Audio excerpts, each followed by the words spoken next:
but I knew deep down inside, like touring is what I wanted to do. So anybody who tried to, question like, well, aren't you scared? I'm like, no, like, I just feel like great things are going to happen from this move. Yeah, I love this theme because it's about like visualizing and seeing it and just knowing it when other people doubt, and you can feel it. And that's what makes you get there.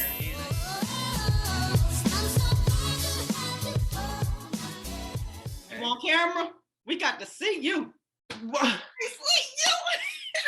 You look good. That look nice. Look at them edges. What's up, my Pysa Noel show, passion propellers and bold beauties? What you think, Mikey? I love it. I love all of that. I don't know where to stand from, but I love it. Yeah, we go over it. I got to write it down, huh? It's a mouthful, but that's what y'all call the passion propellers and bold beauties. Welcome to the Pysa Noel show. I am so excited. I got my good friend Mikey Pesante here. Hey. What up? He got me laughing already. Anyway, of course, I always have my own intro, and then Mikey's gonna like fill in the blanks. But Mikey is like a really, really good friend of mine, and I met him when I moved out here in LA. And when I tell you he has looked out for me, he has like really looked out for me. He's the reason that I've gotten a lot of opportunities to dance, or at least kind of got me propelled towards that spot. And I just really always wanted to perform, and he's always been a quiet hookup for me. So I don't know, don't be hitting him up now, y'all dancers. Don't be saying, Mikey, help me out, because a sister was struggling. So that's why he helped me out. But he just really has the best heart, and I have seen so much drive from this guy, and it's so inspiring. So I was like, I can't wait till people hear this story, because we see the glitz and the glam and everything, but when you hear about like what he's done to get there, then you'll just be in awe. And one of the stories I remember is at his birthday. It was years ago before he booked his first job. And he said, this will be the last time that I worry about my body, and I will be booking the next year. And he did. So I don't want to give too much away at the beginning, but I do want to say that. I want to say he's sweet. I want to say he says, I love you, boo. And I remember the moment that I realized that I was not the only one that he was saying that to. I was devastated. And then I said, oh, he loved me. Yeah, that's what I'm talking about. And then I realized he said that to everybody, but I mean, that's how much love he spreads. But you know, you could kind of get jealous and be like, I thought I was the one that he loved. I thought I was the boo. And as y'all see, he looked good. He bring the boys and the girls to the yard. I mean, all of them. You can pick who you want, because they all shoot they shot over there. But anyway, so he's like a real professional dancer, and he's danced with Brittany Spears, Camila Cabello, Rihanna, and I've seen him on The Voice. He's everywhere. So he has some more people that he can probably name. But that's my intro. And Mikey, thank you for all you do. And thank you for showing up for this. Thank you. Oh my God, thank you. This is season 2, right? Season 2! You know, gonna warm it out. Oh, I did the old school bank kid. I haven't seen that in a long time. I'm so old. I love it. Thank you for having me. I am so honored that you would ask me to be here. No, seriously, I'm so proud of you. Thank you. Doing, it's amazing. Thank you. So tell us, do you have any more to add to your intro or your credits? I am Mikey Pesante. I moved to LA at the age of 23. I started dancing hip hop aerobics at the age of 17 to actually lose weight. And then it just turned into something that I fell in love with, and it turned into something professional. And yeah, I moved out here, and it literally, my first tour that I booked was Paulina Rubio. That was such an amazing blessing. And then after that, it was just like a snowball effect. Paulina, Rihanna's world tour, her Loud tour. I went on tour with, I was on Brittany Spears' Vegas residency for 4 years, and then we went on tour after that for a 5th year, so that was great. I got to, this is my, I call it my wall of fame behind me. This is oh my gosh. And it's just something just to keep reminding me, just to be like, okay, you are that bitch, okay? So I mean, it's just something just to look back on and be like, wow, like you really came out here, you said you were gonna do something and you ended up doing it, and it's not over yet.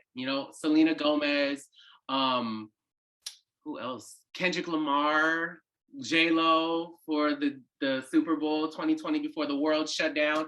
That was actually my last dance job. And then so much has changed in this pandemic. So 2 years later, but I've been out here in LA for 12 years. So much has happened. So much has happened. Yeah. Oh my gosh. If y'all listen on the podcast, y'all gonna have to come on the YouTube. Come on the YouTube, okay? Because y'all gotta see these pictures, like, oh my gosh. And I love the reminder because you hustled for this and that just reminds you every day, like, look what I did. So like, it's just amazing. And I can't believe I know you. Shut When I worked at this films center, this guy worked with me that's an actor. And I remember the guy used to be like, I work with you. I can't believe I work with you. So I'd be like, I know him. I know you. Anyway. Okay, so we're going to get into the theme a little bit and get into the nitty gritty. Let's do it. We do have a new theme for season 2, PNS, and it is overcoming the odds and pursuing passion. Some of the things that I found on Google about defying the odds. So I said overcoming the odds and pursuing passion because I love the word overcoming, but defying the odds is also interchangeable with it. But it means to accomplish something that most would deem impossible. And it's something that's highly unlikely to achieve or believed to be highly unlikely to achieve. It's something that you achieve when most people thought you would fail. And it's also something that's achieved that was seemingly improbable to happen. That kind of sparked some more memories for me in my journey and in other people's journeys. So I do want to start with that. So my first question with knowing that is, what are the odds that you had against you? Like, let's start as a child. Do you have like a main odd that was against you? As a child, like, I was just different. Like, I would always play with the Barbies and I would always play, you know what I mean? So it's either watch like music videos or go outside and play football and stuff like that. So it was little things like that that I knew at a young age that I was different from like the kids in the neighborhood and, you know, stuff like that. So I was kind of forced to tap into that artistic side, you know, where I would just go to the room by myself and like start playing the music and start dancing alone, not even knowing what I was doing, or start singing or pretend like I was Selena or Janet Jackson or Paula Abdul. Put a t-shirt over my head and just, but then also I get caught and then I would literally be, he's gay. He's this. Who would say that? Your sister? Brother? Sister. Yeah, like, so I remember my dad caught me playing with Barbies and he was not having it. At that time, you know, Puerto Rican family, years and years ago, you know what I mean? So they were just like, this ain't it. But I always felt different. And I overcame that by literally just following what I wanted to do, you know, no matter what. It's a gift and a curse. I'm so hard-headed and very strong-headed, which is great in a lot of things. Which is why you got to where you are, because of that attitude. So that's already as a child, you defied the odds because nobody would guess that you would become this big professional dancer and that you would have a six-pack and little six-pack over there, little six-pack. Yes. And then being true to yourself too. That's also something that we talk about a lot on this show. And you kind of remind me of Trey. Trey Rich is a dancer and artist too. He was saying a similar type of story. So I'm seeing a pattern here and I'm loving it. The inspiration I'm getting is just be true to yourself and just dive into your being different and your uniqueness. So thank you for inspiring us on that. All right, so you already talked about that you got into dancing at 17, you said? Yes. Well, I was raised in West Palm Beach and I guess I just didn't know. Like, I know I would go always to the skating ring and I would like, you know, enjoy the 1 hour that they gave us, like for dance hour, you take off the skates and you go. And I was like, oh my God, I love this so much. And I would always just watch everybody and observe and be like, oh, I like this. And then there would be people in Miami, like the Miami scene, that now I'm starting to go to class. I joined this dance company called Sean's Dance Factory. I was like, oh my God, like I'm starting to get good at this. We started to get to the point where like he would do this like shake the tree, which is like audition. So anything that we learned, he would be like, all right, it's time to shake the tree. Who's in this piece? And I loved it because it gave me so much preparation for the tour mentality of like, you're having your quick changes. You're doing different acts throughout this night. So every 6 months we would have a show called The Big Bang.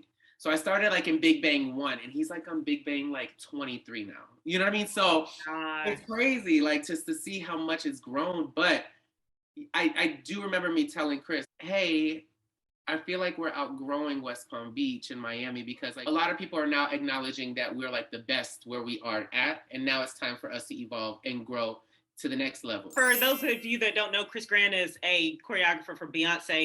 So yeah, just keep going to like little auditions around and noticing that I'm always like making it to the end, or like doing like these TV shows like So You Think You Could Dance, and like not having much technical training or anything. And I would go and make it to Vegas week, my first try. And I was like, oh my God. So what? Wait, I'm actually kind of, I guess I'm good. You know what I mean? So yeah. And being in this like room full of this like whole nother world, it's like another beast. So what was the moment where you decided to just move to LA? My first kind of gigs, paid gigs while I started to dance, were in the clubs for drag queens. And I didn't realize you can make a living dancing. So a drag queen named Daisy Dead Petals, who is my friend till this day, she was like, how much would you charge for you to dance for me? And I was like, you'll pay me? And she was like, nobody works for me for free. And I was like, oh my God, like, okay.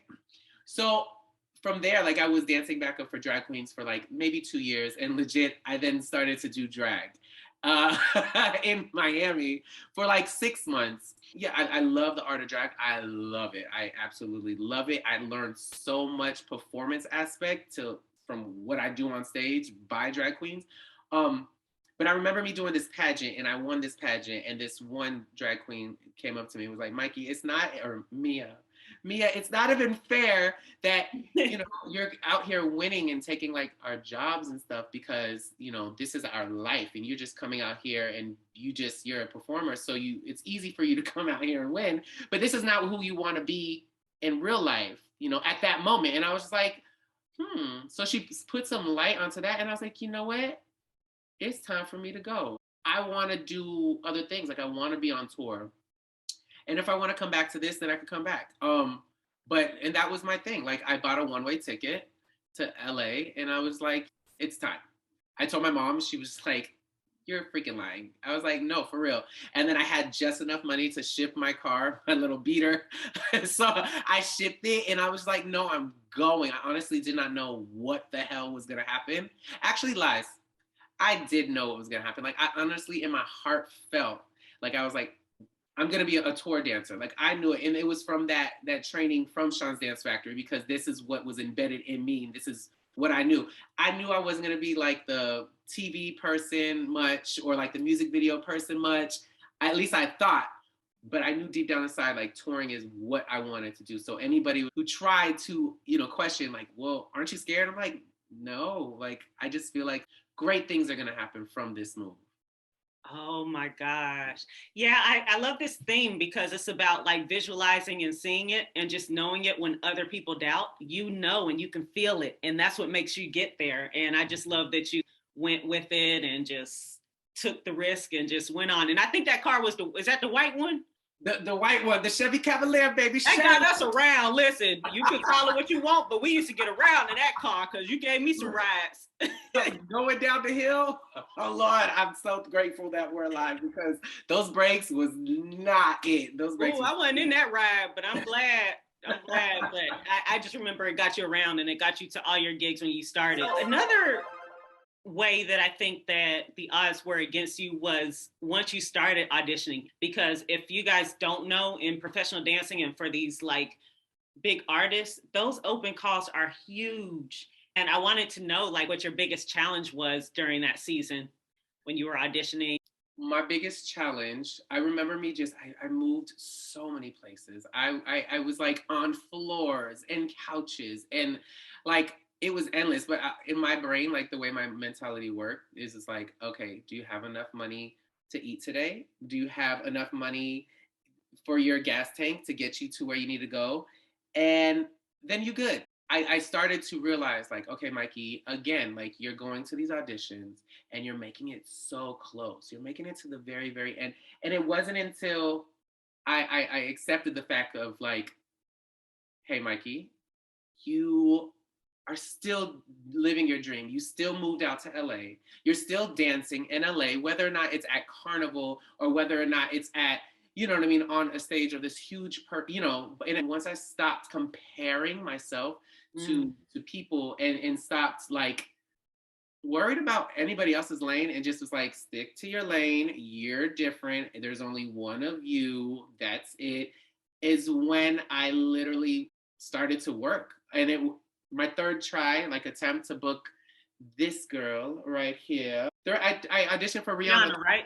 Yeah, 3 times I auditioned for Rihanna. And literally on my third time, like I booked it, her world tour. And it was like, I went down my first time, like top 4 or the last 4 people, and then nope, the last 3 people, and then nope. And then I was like, okay, what is it? And then that was the time where I was like, I need to learn how to do a backflip. And then also to pushing myself out of my own comfort zone. Like my feet never left the floor. You know what I mean? I was like, okay, let me learn how to do a backflip. I learned in a week. I did it. I'm so determined and I'm very ambitious. And people say to me all the time, wow, you're very ambitious. And I'm like, yeah, I am very ambitious. And I know a lot of people are like, yeah, it's not going to happen. But I'm just like, I love proving myself right, or proving myself wrong. Wait, so who taught you the backflip? Did you find somebody in the hood to say, teach me, or you went to a gymnast place or what? So that funny story, it was my friend named Cole Benson, and he is a professional makeup artist. So unlike my first attempt that I auditioned for Rihanna, Tina Landon went to my agent and asked if I could then perform at the AMAs for Rihanna. And I was just lost it. I was like, this is my first. I remember that. And I remember like I was on unemployment and my unemployment was running. So it was like done. So I had like 3 checks left or whatever. And then I remember sitting in this makeup artist chair at the AMAs, super friendly. And I remember him telling me that he's like a cheerleading coach. And he was like, do you tumble? And I was like, no. He was like, well, if you ever want to learn, I'll teach you. And I didn't think much about it. And then once that unemployment, after like 3 weeks later, ended, I called him and was like, hey, can you teach me how to tumble? Because I knew that I need to then, elevate to the next part of what I wanted my career to be. And I was just like, okay, called him, went to his house. He taught me in a week. And literally like a couple weeks later was Rihanna's tour audition. And I remember me doing it. I never, ever, ever did it on solid floor. I would only do backflips like at like the gym with the spring floor or like on grass and him spotting me. And I did it and I landed it. And that was the last time I've ever did it. Because I was like, I was like, that is scary. That got me the job. Handspring or what? It was a round off back tuck. And I was like, the tuck that jumped. I screamed for myself. And I was like, did you just say that? Like I was so impressed at myself. Ooh, that was brave. Oh like, my gosh. I'm just like, you could have hit your head, but God had you. Dang, you didn't do the basic back handspring. I would have been doing the little walk over, one leg and the other. That's the most I would have been doing. But you said, I'm going to do a round off tuck. I went for it. I went for it. And that literally, like, don't you flip? And I said, honestly, I did learn for the audition, but I booked the job and I was like, I'm not doing this. Yeah. Don't be putting this on every show. This was a one-time thing. Like one time. That's it. Like like we didn't see it no more. That's right. But that was your fuel to get you into all these other jobs, right? After Rihanna? Well, yeah. Well, Paulina Rubio helped me meet Shonique and Lisette. Our choreographers.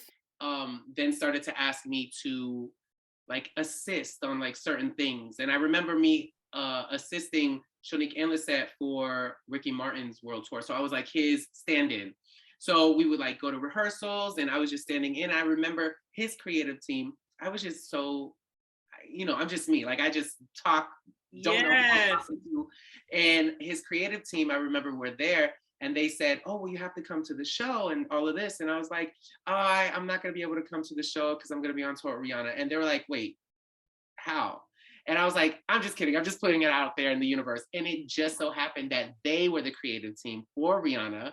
And I was just talking crap. And they were like, And then Lisa, I remember, I will never forget, it was like, Yeah, Mikey has been auditioning for so many years. Like, he wants this so bad. And I remember them asking me, will you be willing to cut your hair? And I was like, absolutely. I was like, take it. You know what I mean? And they're like, good to know. And then when I went to audition, they were all there. So it was just such a Oh, wow. build up. And I was just like, wow. And then the cool thing is, in rehearsals for Rihanna, I was able to take that day off to then go to the Ricky Martin show at the Staples Center because I helped. They were the head, yeah. So that was really, really. Oh, what a cool story. So cool. And I would never forget either. I was so determined she was my biggest goal. Like, so determined. I remember me opening up a empty calendar and I looked at Ticketmaster, all her tour dates. I wrote every single tour date in my calendar, Oh my God. saying that performing for Rihanna, boom, performing for Rihanna, boom. And it's so freaking crazy that I crossed off and literally like checked off every single date that I already did be prior to that. It was Oh crazy. my gosh. That's why they say write it down. I'm writing stuff down now. Writing it down. Seriously. Stay tuned for part 2 with Mikey Pesante on the Pysa Noel Show.